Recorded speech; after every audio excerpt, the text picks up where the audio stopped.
and this is How to Train Your Caterpillar, a spiritual life coaching channel. You are very welcome here. Thank you so much for checking out the channel and the video. I appreciate it very much. So this video is going to be about how to find your life purpose, because somebody asked for it and a couple of people have asked questions about it. So like I said before, I like to be helpful.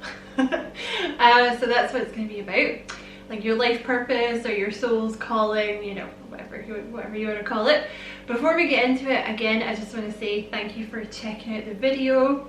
Hopefully you'll find something in it that you can use and you'll enjoy it, and if that's the case and you feel called to like and subscribe for me, I'd appreciate that very much as well. So how to find your life purpose or your soul's calling. So that is information which you are going to find via your higher self, your spirit team, your angels, whatever you want to call it, right? So the first thing that you need to do is you need to start meditating. Okay, so that's probably not the answer that you want, but that's the answer. That's the way that I found mine. That's the way that I found mine. Okay, because the thing is, Spirit is always trying to guide you in the right direction, but you have to be open to receiving the guidance, okay? So they're sending you little signs and little synchronicities here and there, like buy a tarot deck, click on that reading, like read that book, apply for that job, sign up for that course, or you might just be sitting around one day thinking like, I should really like write a book, or like, I should really start a YouTube channel, or maybe I want to train as like, I want to work with animals or something like that. And it's going to be this kind of very strong intuitive knowing about something, that you're being pushed in a certain direction. And the way to, beef up, the way to develop this intuition, because that's what I mean by intuition, like this kind of inner knowing, this strong sense that thing there is what you should be doing, right? Like buying that tarot deck, reading that book, learning more about this topic, like that's what I want to do. That's for me, it's like a strong knowing. And the more that you meditate, the stronger that intuition gets, because meditation opens the third eye, which is the seat of your intuition. It's also how you communicate with your spirit guides. So, it's a twofer. It's a terrible twofer. Because you develop your intuition, that inner nudge is getting stronger, and your spirit guides are able to send you signs, okay? So what you can also do to get a specific message is, before you sit down to meditate, you can set the intention for the meditation by asking your guides or your angels to come in with an answer. Be like, okay, look, I want to find my life's purpose, I want to find my true calling, I want to find the thing that makes me happy. What is that? I need your help. Where should I go? What should I do? Should I apply for this job? Should I study this course? Like, if you're feeling lost, it's usually Spirit's way of trying to get you to meditate and talk to them, right? Because the thing is, if you're all happy and you know exactly where to go, you're not going to be so inclined to meditate, because you feel like you don't need that connection. And Spirit wants to be in your life, They're like, we're here, talk to us, we love you. Look at the other stuff, like, ooh, the 3D is so exciting. There's like computers and bright colors and bright noises and junk food, but the other side, the ether, the light dimension, that's where we really want you to be. So often, if you're feeling a bit lost, it's because they want you to meditate and like develop this connection with them. But before you sit down to meditate, like I said, set the intention that you would like some guidance about where to go, what to do. You may get the answer during the meditation, or you may get it later on in the day. You may wake up with the information the next day. You may find out in a month, you may find out in a year, okay? But remember to look for signs, because the universe,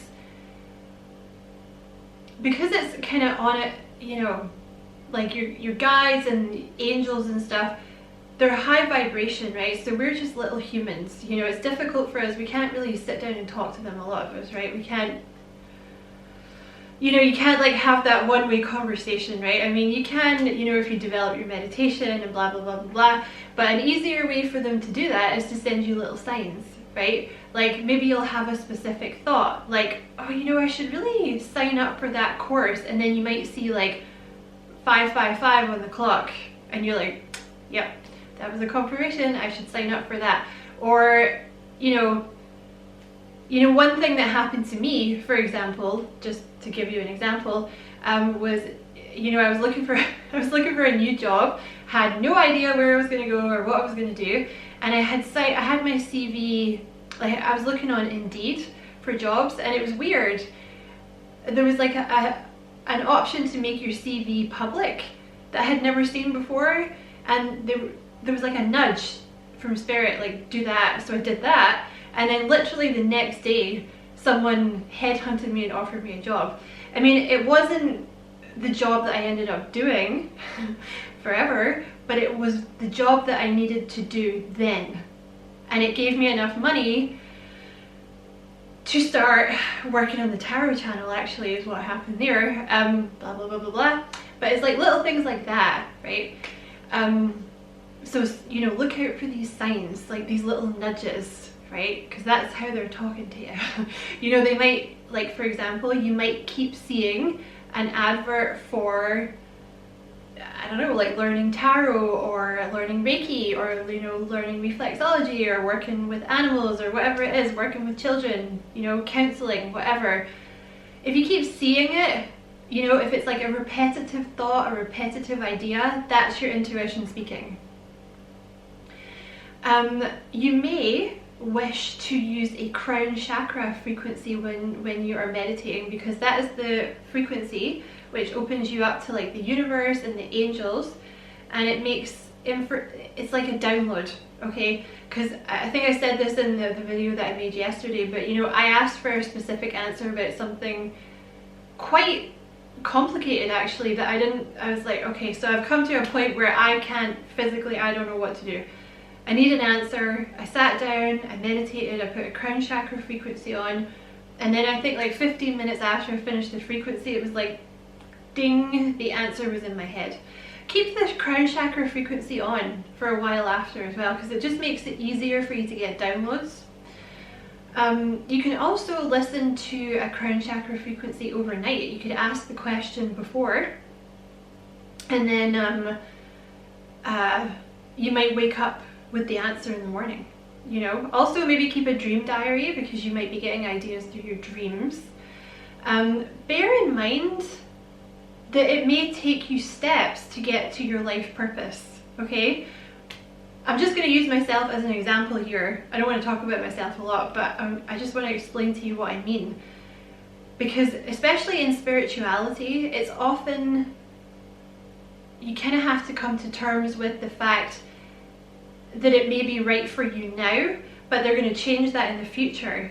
So if you've been watching the tarot and like, you know, my tarot channel and this channel, you'll know I used to be a teacher, and I loved working with the kids. It was nothing to do with the kids. It was, you know, it just came to a point where I just couldn't do it anymore. Like I just couldn't do it. And by that time I had already started the tarot channel, and I was feeling like a strong pull towards the tarot. I was feeling very, very strongly, because I was meditating a lot, I was in contact with my guides, and I just felt a very strong pull, you know, that teaching was not for me, because I just felt as well like I wasn't giving the kids my all, you know, or I was at the time, but if I carried on doing it, I knew I wouldn't have been able to keep giving them my all, and that's not fair, because they're there with you for so long, you know.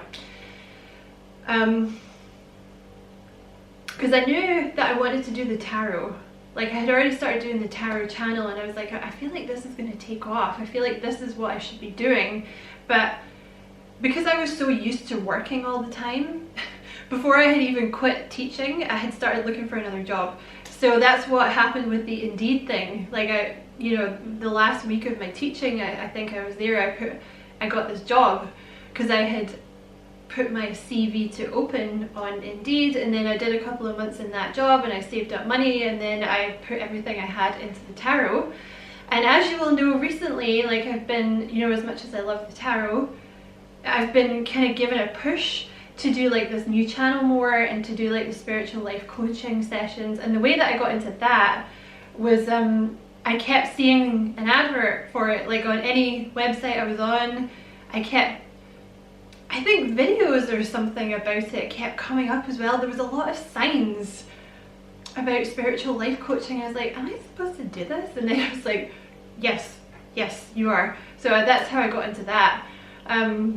So bear in mind, you know, the thing that you're being pushed to do may not be the final thing, but it's like a step towards the final thing. Because I have no idea what's going on now. Like, I'm doing this new channel and I'm doing the spiritual life coaching, and I feel strongly that's what I'm supposed to do now. But whether that changes in the future, I don't know. It's kind of learning to go with the flow as well. But I know that I'm supposed to be here because I've had a lot of strong intuitive pushes towards it, for example. The other thing that you might want to do is, sorry about my throat. I'm going to do a video on this particular chakra very soon. There's a chakra, so you have your 7 chakras, right? And so you have the root chakra, the sacral chakra, solar plexus, and then you have the heart here, right? Then you have the throat, third eye, and crown chakra. So you have the green bit of the heart, but there's actually 2 chakras in your heart space. There's the lower heart chakra, which is green, and there's something called the higher heart chakra, which is pink. So I'm not going to go into it too much because, like I said, I am going to do a video on this. But the higher heart chakra, if you think of this as like the doorway to the light dimensions, to the Akashic records, to your true self, right? Because what we have here, like all this is just an illusion, right? Like, or you can think of it in that way. It's like a projection, right? Not to get too much into that. I mean, it's still real, you know, it's not like Groundhog Day. There's still going to be consequences, right? But you know, that's how I think of it. Like, this is kind of the projection, but the real world is like through your higher heart chakra, like the light dimensions, you know, the ether, you know, that's like where all the information is stored about everything. So your higher heart chakra is a good one to work on if you want to know your life's purpose, because through your higher heart chakra you have access to who you have been in a past life and who you will be in the future. So who you have been in a past life may very well heavily influence what you do in this life, because often, particularly with like spirituality and healing, there's usually something that you've done in a past life that kind of gets unlocked again in this life, and you end up doing that, right? Because it's something that you're very good at, and you may find that you have a particular, you know, penchant for that thing anyway, right? So working with your heart chakra is an excellent way to find your life purpose, because it's, you know, like I said, it's the doorway to all the information, if you see what I mean. It's like the doorway to your higher self, your true self, whatever you want to call it. So the way to do that is, like, I actually happen to have a crystal here. So you can work, because it's pink, you can work with the color pink, okay? You can you know, surround yourself with pink. You can do meditations for this particular chakra. You can put a frequency on for this chakra and do a meditation and, like, you know, set the intention, like, I want to know what my life's purpose is. That may help you. I think that's everything that I wanted to say. Really, it's a question of kind of listening to your intuition, involving your guides in the process, involving, you know, your angels and the universe, because very likely you have a soul's purpose. You know, something that's specifically designed just for you, that makes use of all of your talents that you have collected in past lives, what you have collected in this life, how you can like best serve people and make yourself happy. And also you'll probably find that on your way to your soul's purpose, you'll develop things that were part of your life lessons as well. For example, you know, like maybe if you're super shy, you're on your way to being a public speaker where you're going to help lots of different people in that way, for example. So that's the video. I think, I don't want to say it. Yeah, my mind's gone totally blank, so I'm going to end the video there. I hope you found it useful. Thank you so much for watching, and don't forget to like and subscribe for me if you feel like doing that. You know, I would appreciate it very much. And as always, I wish you many, many blessings, love and light. Take care.